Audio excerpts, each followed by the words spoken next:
Christmas. Okay, not Xmas, not the holidays. We call it Christmas.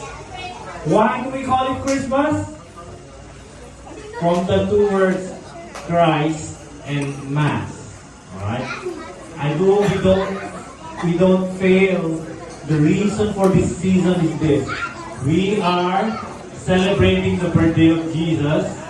That's why we give, instead of giving gifts away to heaven, we give gifts to one another. Because we receive the greatest gift that mankind can ever receive. That is salvation. That is the gift of hope. That is the gift of peace that only comes from accepting Jesus as part of our lives. And as the school and the teachers, we thank you, parents, for supporting the school. And may this Christmas be a season where you get to know Jesus more in your life. Amen? Amen. Let's pray. Thank you, Lord, for this afternoon. Thank you, God, for all the celebration. I pray that you will touch every person's heart, not just here in this room, but outside as well, to know you in a deeper way. Because you are somebody who's real, who can impact our lives, Father. Thank you, God, for your faithfulness. In Jesus' name!